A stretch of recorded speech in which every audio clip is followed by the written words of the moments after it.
Yurubun annyeonghaseyo, Yuraimnida. Hari ini kita akan belajar tata bahasa Korea, yaitu tata bahasa 기전에. 기전에 artinya adalah sebelum ya. Kita lihat rumusnya. Yang pertama ada kata benda, itu kita cukup tambahkan 전에. Sedangkan pada kata kerja, nah kata kerja ini harus kita ubah dulu ke kata benda. Makanya kita tambahkan 기전에.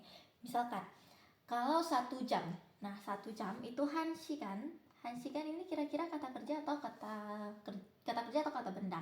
Karena dia tidak ada tindakan, berarti dia adalah kata benda. Sehingga karena dia kata benda, kita cukup tambahkan 전에. Berarti 한시간 전에, seperti itu. Kemudian kalau apa misalnya ya, berenang. Berenang itu apa? 수영하다.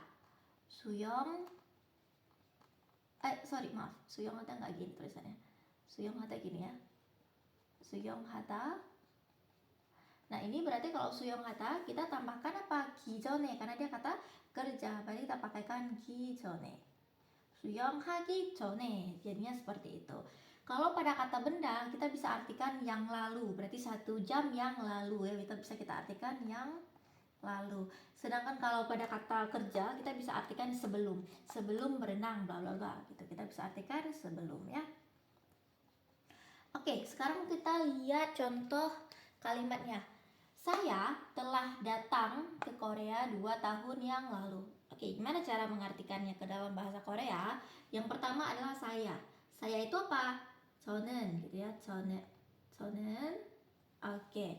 Biasakan kalau mengartikan bahasa Korea itu kita lihat dari yang paling ujungnya dulu. Berarti 2 tahun yang lalu, 2 tahun lalu. 2 tahun berarti 2년. 2년. Lalu, ada lalu di sini ya, ada yang lalunya. Berarti kita tambahkan rumus 전에 di sini. 2년 tambahkan 전에 menjadi 2년 전에. 2년 전에. Berarti kan saya 2 tahun yang lalu telah apa kita 2 tahun yang lalu? Telah datang ke Korea. Berarti 한국에 ke Korea ya. 한국에 ini ke artinya datang. Datang itu oda karena dia adalah bentuk lampau jadi 왔어요.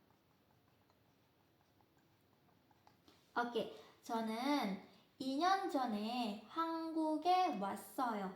Saya telah datang ke Korea 2 tahun yang lalu gitu. Jadi di sini 전에nya bisa kita artikan yang lalu. Baik, untuk contoh selanjutnya, cucilah tangan sebelum makan. Nah, kalau di Korea itu yang pentingnya itu di ending. Nah, di akhir. Jadi, kalau dalam bahasa Indonesia yang pentingnya di depan, harus kita ubah urutannya.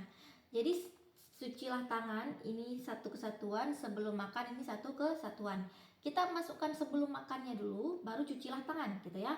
Jadi sebelum makan itu adalah 먹기 전에, atau kalau teman-teman mau yang sopan nanti bisa siksa ya.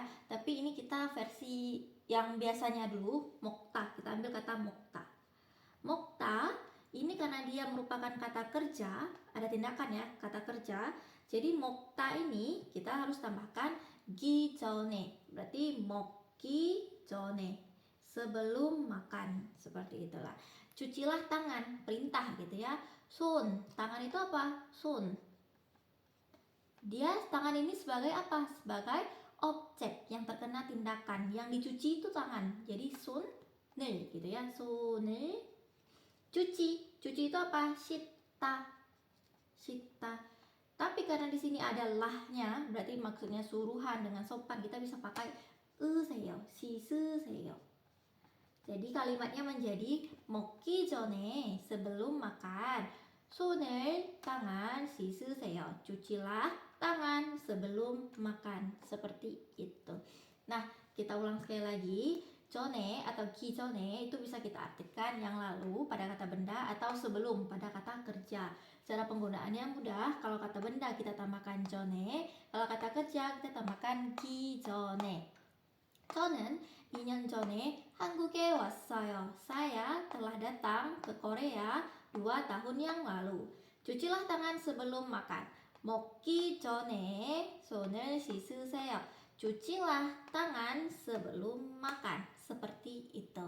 Jadi kalau dia kata kerja tambah dihapus danya, kayak 수영하다 dihapus danya, tambahkan 기전에. Tapi kalau dia kata benda cukup tambahkan 전에 aja, seperti itu. Baik, sampai sini dulu. Bye-bye. Bye-bye.